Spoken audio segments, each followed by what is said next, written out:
अस्सलाम वालेकुम। आज की वीडियो में मैं कवर करूँगा 7 थिंग्स जो कि डिजिटल मार्केटिंग के जॉब के अंदर मैं डे टू डे अपने आप को करता हुआ रिपीटेटिवली महसूस करता हूँ। इन 7 चीज़ों में से हो सकता है कुछ फेजेस मेरी जॉब पे ज़्यादा गुजरते हैं, कुछ कम गुजरते हैं और कुछ रेयरली गुजरते हैं। अब that can vary from job to job, organisation to organisation, but more or less ये 7 चीज़ें ही आप ज़्यादातर एज अ डिजिटल मार्केटर अपनी जॉब पे कर रहे होंगे। फेज़ 1 इस रिसर्च। किसी भी डिजिटल मार्केटर की जॉब का एक अहम पोर्शन गुजरता है रिसर्च करते हुए। अब ये रिसर्च कौन सी है, इसका मतलब ये नहीं है कि आपने रिसर्च पेपर लिख देना है। रिसर्च के फेज़ के अंदर हम अपनी जॉब में क्या करते हैं कि हम मार्केट रिसर्च करते हैं। हम देखते हैं कि जहाँ पे भी हम अपने एड्स चलाने वाले हैं या जिस भी एरिया को हम टारगेट कर रहे हैं उसकी डेमोग्राफिक्स क्या है, वहाँ पे कितने लोग रहते हैं, उनकी एज ग्रुप्स क्या हैं, उनका सोशल इकोनॉमिक बैकग्राउंड क्या है, उनको क्या चीज़ें पसंद है। इस किस्म के डेटा को हम कंपाइल करते हैं। इससे हमें फ़ायदा क्या होता है, इसको मैं समझाने के लिए एक छोटी सी मिसाल लेता हूँ। जैसे अगर मैं न्यूयॉर्क के अंदर एक लग्जरी आइटम सेल करने जा रहा हूँ, तो मुझे पता होना चाहिए कि न्यूयॉर्क के अंदर ज़्यादातर ऐसे लोग कहाँ पे मुकीम हैं, कहाँ पे रहते हैं जो कि इस प्रोडक्ट को एक्चुअली और जेन्युइनली ख़रीद भी सकते हैं। ऐसा तो नहीं है कि मैं एक महंगा प्रोडक्ट ऐसे इलाके में बेचने की कोशिश कर रहा हूँ जहाँ पे ईयरली इनकम जो है वो बहुत कम है, वो इस प्रोडक्ट को अफोर्ड ही नहीं कर सकते। तो इस तरीके से तो मेरा बजट शुरू होने से पहले ही ख़राब शुरू हो जाएगा। तो इस वजह से मार्केट रिसर्च का बहुत असर पड़ता है हमारी पूरी डिजिटल लॉन्च और डिजिटल फनल के अंदर। तो ये काम हम बहुत इंपॉर्टेंट फोकस के साथ करते हैं, या फिर मैं इस पर फोकस करने की कोशिश करता हूँ। सेकेंड थिंग इस कॉम्पेटिटर एनालिसिस। काफ़ी दफ़ा आपके कॉम्पेटिटर्स क्या कर रहे हैं उसको देख के ही आप एक ट्रेंड समझ लेते हैं कि मार्केट में एक्चुअली चल क्या रहा है और आखिरकार बिक क्या चीज़ रही है। मिसाल के तौर पे कॉम्पेटिटर एनालिसिस के अंदर मैं देखूंगा कि गूगल एड्स में कौन से लोग टॉप पे हैं, ज़्यादा एड स्पेंड लगा रहे हैं। इसी तरीके से फेसबुक एड लाइब्रेरी पे जाऊंगा, देखूंगा फेसबुक और इंस्टाग्राम के ऊपर किस किस्म के ऐड चल रहे हैं, मेरे टॉप कॉम्पेटिटर्स कौन है इस बिज़नेस इंडस्ट्री, इस नीश के अंदर, वो सबसे ज़्यादा पैसा किन एड्स प्लेसमेंट के ऊपर लगा रहे हैं, कहाँ पे ज़्यादा उनका ऐड दिखता है और उनके लिए क्या चीज़ काम कर रही है, ताकि हम इन्वेस्टिगेट कर सकें या ट्रायल पीरियड के अंदर जब हम ऐड टेस्ट कर रहे हो तो हम देख सकें क्या यही चीज़ हमारे बिज़नेस के लिए भी चल सकती है या नहीं चल सकती। ये सेकंड चीज़ है। तो कॉम्पेटिटर एनालिसिस से भी बहुत असर पड़ता है, हम पैसे सेव कर सकते हैं। थर्ड फेज इस बायर पर्सोना। बायर पर्सोना के अंदर क्या होता है कि बेसिकली आप इस चीज़ को हाईलाइट करते हैं कि एग्जैक्टली जिस ऑडियंस को आप टारगेट कर रहे हैं वो किन चीज़ों में इंटरेस्टेड है। एक एग्जांपल ले लेते हैं कि अगर मैं हेल्थ एंड वेलनेस से रिलेटेड कोई चीज़ बेचने की कोशिश कर रहा हूँ तो मैं ऐसे लोगों को टारगेट करूँगा जो कि फ़िटनेस में भी ज़्यादा इंटरेस्टेड हैं या ऑर्गेनिक प्रोडक्ट्स के अंदर भी ज़्यादा इंटरेस्टेड हैं। That is why they are health conscious. तो इस तरीके से मैं अपना एक पर्सोना बनाऊँगा कि मेरा आइडियल बायर 25 से 45 ईयर्स की एज में है, वो इन एरियाज़ में रह सकता है, इसी तरीके से वो इस एज ग्रुप में है, इस एथनिसिटी से बिलोंग कर सकता है, उसको ये चीज़ें पसंद हैं, उसके इंटरेस्ट ये हैं, ताकि इन चीज़ों को मैं अपने एड्स के अंदर यूज़ कर सकूं। मिसाल के तौर पे जिन यूट्यूब चैनल्स को या जिन वेबसाइट्स को वो ज़्यादा विजिट करता है मैं कोशिश करूँगा वहाँ पे मेरी एड प्लेसमेंट लग जाए। इसी तरीके से अगर मेरा आइडियल क्लाइंट मेरी बायर पर्सोना के हिसाब से इंस्टाग्राम पे ज़्यादा टाइम स्पेंड करता है तो मैं कोशिश करूँगा अपने बजट का एक मेजर चंक मैं इंस्टाग्राम के ऊपर स्पेंड करूँ और उसको टेस्ट करूँ कि आया मैंने जो बायर पर्सोना बनाया उससे रिलेटेबल है भी कि नहीं।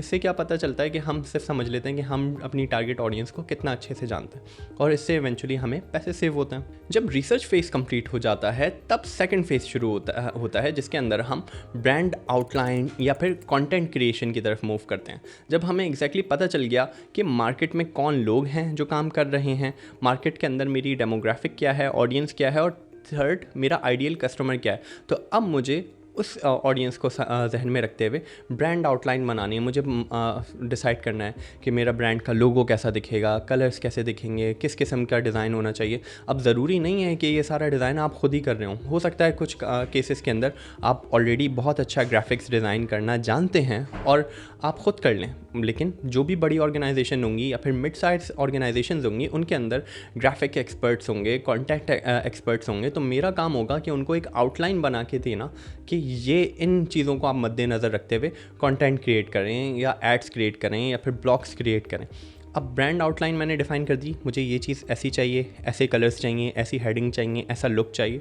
उसके बाद हमारी रिसोर्सेज उस किस्म का कंटेंट क्रिएट करेंगे और आपको सिर्फ उस प्रोसेस को ओवरलुक करना है। वहाँ पे आपने अपना फीडबैक देना है, कहाँ कहाँ पे आप वैल्यू प्रोवाइड कर सकते हैं वहाँ पे आपने अपना फीडबैक दे देना है। वरना कुछ केसेस में मैंने ऐसी भी कंपनीज़ में काम किया है जहाँ पे ग्राफिक्स डिज़ाइनर नहीं है या फिर मैं ही खुद सारा काम कर रहा हूँ क्लाइंट के लिए, तो फिर उस केस में तो मैं सारा काम डिज़ाइन एंड कंटेंट क्रिएशन का खुद करूँगा। लेकिन जैसे अब बड़ी कंपनीज के साथ काम करते हैं, बड़ी क्लाइंट्स के साथ काम करते हैं, तो उनके पास डेडिकेटेड रिसोर्सेज होती हैं जो कि मुझसे ज़्यादा ग्राफिक्स जानती हैं। तो मेरा काम ये है भी नहीं, मेरा काम है डिजिटल स्ट्रैटेजी को लीड करना और कंपनी के लिए पैसे बचाना। तो I will focus more on that, जो कि मुझे ज़्यादा अच्छा आता है। उसके बाद थर्ड प्रोसेस शुरू होता है विच इज़ मीडिया क्रिएटिव्स या फिर एड क्रिएटिव्स डिज़ाइन।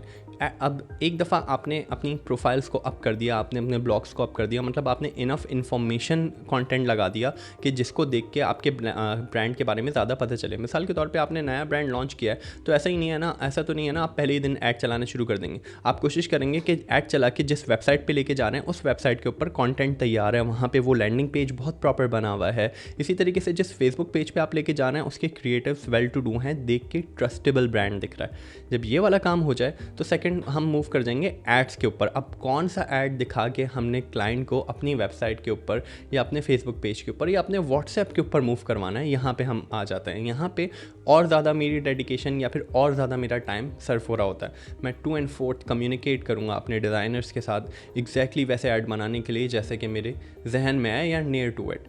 और ये प्रोसेस ऐड क्रिएशन का 2 and 4 बार बार मूव होता रहता है, मतलब रेपिटेटिव प्रोसेस है। देखिए मार्केट रिसर्च आप कम करते हैं, एक दफ़ा करते हैं, इन डिटेल होती है, बहुत डेप्थ में ये प्रोसेस होता है, ज़्यादा टाइम लेता है, लेकिन कम होता है। ऐसा होता है महीने में एक दफ़ा या फिर अगली दफ़ा कोई प्रोडक्ट लॉन्च हो रहा है तो दोबारा कर लिया या फिर मॉनिटर कर लिया। ये ऐसा नहीं है कि आप रोज़ बैठ के कर रहे हैं मार्केट रिसर्च या कॉम्पिटिटिव एनालिसिस, ये वन टाइम होगा। इसी तरीके से ब्रांड आउटलाइन भी जो आपने बना ली वो वन टाइम प्रोसेस है, कोई फ्रीक्वेंसी नहीं है। लेकिन एड क्रिएशन का जो प्रोसेस है, जो कि थर्ड एक्टिविटी है, इसके अंदर काफ़ी फ्रीक्वेंसी है। आपको 2 and 4 मूव करना पड़ता है। कभी कभार ऐड अच्छे बन जाते हैं, कभी कभार बुरी परफॉर्मेंस होती है तो उनको दोबारा से करना पड़ता है। आप 4th पे आके एड्स बना रहे होंगे या फिर कैंपेन्स क्रिएट कर रहे होंगे। अब वो गूगल की भी हो सकती हैं, Facebook, Instagram, TikTok, LinkedIn, you name it, जहाँ पे भी आपको दिखता है आपकी टारगेट ऑडियंस थी स्टेप 1 के अंदर, उसके ऊपर अब आप एड्स एक्चुअल में एग्जीक्यूट करना शुरू करेंगे। आप उनको मॉनिटर करेंगे, ऑप्टिमाइज़ करेंगे, देखेंगे इनके कहाँ पे मिस्टेक आ रही है। आपको लगता है ये एड क्रिएटिव्स अच्छे नहीं चल रहे, चलें स्टेप नंबर 3 पे वापस चलेगा। इसी तरीके से आपको लगता है कि कंटेंट जो है, यूज़र एक्सपीरियंस जो है वो सही नहीं है, तो आप प्रोसेस के स्टेज 1 और 2 को दोबारा रिपीट करेंगे। अब हम एड्स मैनेज करते हैं। ऐड हम डे टू डे समझ लें, आप अगर 8 आवर्स की शिफ्ट लगा रहे हैं तो 3 आवर्स आपके एवरेज एड्स को मैनेज और मॉनिटर करने में लग जाएंगे, लेकिन पूरा टाइम उस पर नहीं लगेगा। 5th is adds optimization with documentation. 5वें स्टेप पे हम क्या करते हैं कि जो हम ऐड के अंदर ऑप्टिमाइजेशन कर रहे हैं उसका क्या इम्पैक्ट आ रहा है उसको हम डॉक्यूमेंट भी करते रहते हैं, ताकि बात के लिए हमारे पास एक रेफरेंस पॉइंट हो डॉक्यूमेंट का। मिसाल के तौर पे ये कैंपेन लॉन्च की थी 2017 में, क्या क्या स्टेप्स लिए थे, क्या क्या प्रोसेस किए थे, तो उसका एक डॉक्यूमेंट बना लेते हैं ताकि किसी और को हमने ये सेम टास्क असाइन करना हो तो वो डॉक्यूमेंट हम उसको भेज दें। इसी तरीके से री ऑप्टिमाइज़ करते हैं कैंपेन को, हम देखते हैं कि कहाँ पे क्या नई चीज़ हो सकती है, कोई न्यू कैंपेन्स हैं। अच्छा, एक कैंपेन मैंने लॉन्च कर ली लीड जनरेशन की, अब मैं क्या नया कर सकता हूँ, क्या मैं रीच की कैंपेन चलाऊँ तो इसका मेरी लीड जनरेशन के ऊपर कोई इम्पैक्ट आएगा, ये भी मैं एड्स ऑप्टिमाइजेशन के अंदर टेस्ट करूँगा। कोई न्यू फॉर्मेट्स देखूँगा, मैं नए ऐसे प्लेटफॉर्म्स ढूंढने की कोशिश करूँगा जहाँ पे भी मेरी कंपनी को ज़्यादा बेनिफिट हो सकता है। 6th स्टेप के अंदर हम स्टार्ट करते हैं रिपोर्टिंग हमारी जॉब का एक बहुत वाइटल या इम्पॉर्टेंट एलिमेंट है, जिसके अंदर काफ़ी टाइम सर्व हो रहा होता है, जिसके ऊपर ज़्यादा बात भी नहीं होती। अब भले ही आप किसी क्लाइंट के साथ काम करें, कंपनी के साथ काम करें या किसी मैनेजर के अंडर काम करें, रिपोर्टिंग आपको करनी है, आपको बताना है। अब मैनेजर को एग्जैक्टली नहीं जानना कि 7 कैंपेन चलनी है, उसकी क्या क्या चीज़ें हैं, तो ओवरसाइट आपने उसकी देनी है, आपने उसकी एक समरी देनी है कि these were the changes that we made, इसका ये इम्पैक्ट था, इतनी हमने कॉस्ट सेव की, या फिर प्रॉब्लम आ रही है तो यहाँ आ रही है और हम क्या सोल्यूशन इसके लिए प्रोवाइड करते हैं। तो इसके हिसाब से वीकली रिपोर्ट्स होती हैं, मंथली रिपोर्ट्स होती हैं, क्वार्टरली रिपोर्ट्स होती हैं।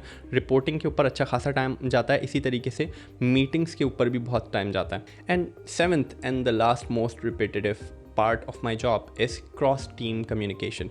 आपका अक्सर ऐसा होता है कि डिजिटल मार्केटिंग विंग का डिफरेंट विंग्स के साथ कोलैबोरेशन हो रहा है। अब वो डेटा टीम हो सकती है, कोई भी और टीम हो सकती है। इसी तरीके से इससे पहले एक सॉफ्टवेयर हाउस में मैं जॉब कर रहा था, तो हमारी कोलैबोरेशन होती थी डेवलपमेंट की टीम के साथ कि क्या हम प्रोडक्ट के अंदर चेंजेस लेके आ रहे हैं, प्रोडक्ट के अंदर क्या अपग्रेड्स ऐसी आ रही हैं जो कि मुझे मेंशन करनी है। इसी तरीके से क्लाइंट्स के साथ हमारी रेगुलरली मीटिंग हो रही होती है, तो उनकी भी क्रॉस फंक्शनल टीम्स होती हैं कि भाई अब वो अपनी सर्विसेज के अंदर ये चेंजेस लेके आ रहे हैं, उसका सर्विसेज पे ये इम्पैक्ट पड़ रहा है या प्रोडक्ट के ऊपर ये इम्पैक्ट पड़ रहा है। ताकि अब ये हम क्रॉस फंक्शनल मीटिंग्स करते हैं, तो उससे हमें पता चलता है एक तो ये हम कम्युनिकेशन अच्छी करते हैं और उनसे सीखते हैं कि हम किस तरीके से ओवरऑल ऑर्गेनाइजेशन के अंदर वैल्यू ऐड कर सकते हैं। सेकंड, उनको हमसे बहुत सारी जगहों पे फ़ायदा होता है, हम उनको फीडबैक प्रोवाइड कर सकते हैं कि भाई क्लाइंट आके क्या बोल रहा है या फिर वो क्या देख रहा है और क्या इम्पैक्ट आ रहा है, तो इससे भी उनको एक अच्छी फीडबैक मिलती है।